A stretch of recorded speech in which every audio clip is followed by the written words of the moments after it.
Olá, querido, sou o pastor Vanderlei Andrade e este é o canal Palavra de Esperança. Hoje vamos meditar sobre vencendo a soberba. A soberba é um dos pecados mais contaminados que existem. Ele contamina todo o nosso ser, todo o nosso caráter. O pecado, ele desorganiza a alma e desintegra o caráter. John Owen já dizia isso, puritano do século XVI. Mas eu quero dizer para você, não brinque com a soberba. Não subestime a soberba. O orgulho é o pecado capital porque ele é o pecado que subiu ao coração de Satanás e a queda dele foi iminente. E Provérbios 16, versículo 18, nos ensina algo que é uma advertência. A soberba precede a ruína e a altivez do espírito a queda. Todo soberbo um dia cairá na ruína. A ruína pode ser moral, a ruína pode ser espiritual, a ruína pode ser emocional, a ruína pode ser financeira, a ruína pode ser em várias áreas da vida. Portanto, eu quero insistir com você, fuja da soberba. Eu já paguei alto preço por causa desse pecado, o pecado da soberba. Hoje você vai aprender como combater a soberba, qual o antídoto para a soberba. Todos sabemos que a soberba é pecado e que ela atrapalha, dificulta, traz prejuízos. Mas como vencê-la?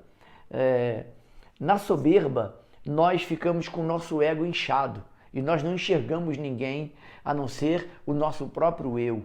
E aí está as consequências que virão, são como cachoeiras fortes que vão nos arrastar para locais e ambientes bem próprios de se viver, bem hostis, e lá muitas das vezes vão ficar sozinhos, porque a soberba precede a queda e a altivez de espírito a ruína.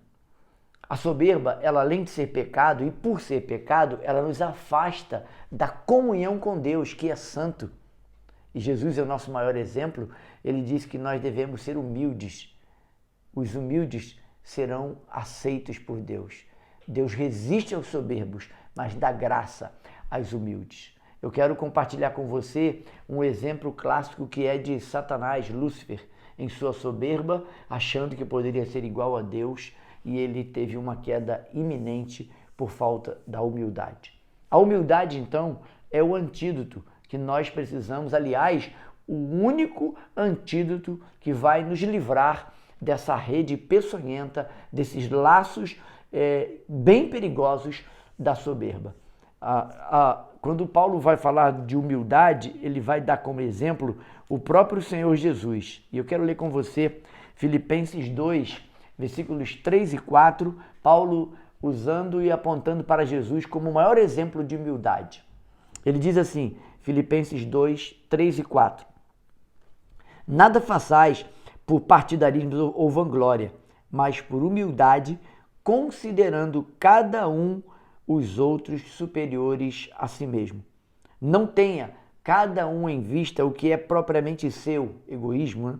Senão também cada qual o que é dos outros.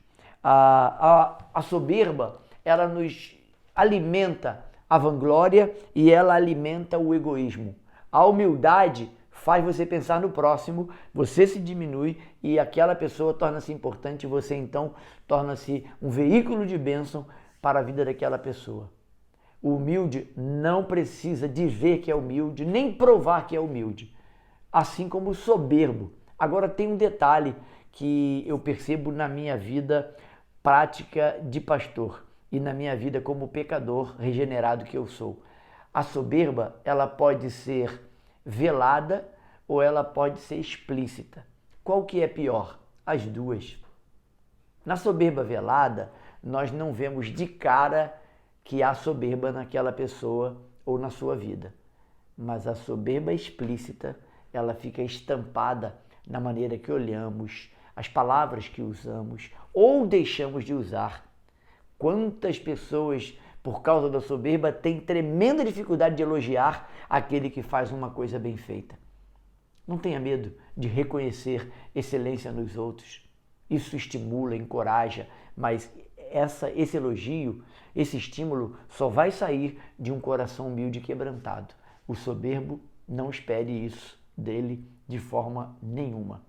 De maneira prática, eu quero dizer para você, uma das maneiras de nós combatermos a soberba é olharmos para o outro como Paulo está dizendo aqui em Filipenses 2,4. Não tenha em vista cada um que é propriamente seu, senão também o que é do outro. E considerar o outro superiores a nós é uma característica de humildade. A conclusão, e eu quero encerrar esse devocional fazendo você pensar que a humildade sai de um coração esperançoso, um coração que já reconheceu que ser humilde é a primeira característica das bem-aventuranças. Bem-aventurados humildes, porque deles é o reino dos céus. Sem humildade, as outras bem-aventuranças não vão surgir na minha vida e na sua vida. Vamos praticar a humildade para combatermos a soberba? É o meu convite para você nesta manhã. Vamos orar. Senhor, nós precisamos de um coração humilde. E eu quero suplicar que nesta manhã o Senhor nos dê oportunidade de combatermos a soberba, aplicando uma atitude humilde, de um coração quebrantado nos relacionamentos que vamos ter hoje com as pessoas com quem vamos estar. Que o Senhor encontre no meu coração e no coração dos meus irmãos um coração quebrantado e humilde para que possamos ser humildes como o Senhor deseja que sejamos. Em nome de Jesus. Amém. Eu sou o pastor Vanderlei Andrade, este é o canal Palavra de Esperança. Ele existe para abençoar a sua vida. Um forte abraço, te vejo amanhã, se Deus assim permitir. Até lá, tenha sempre esperança.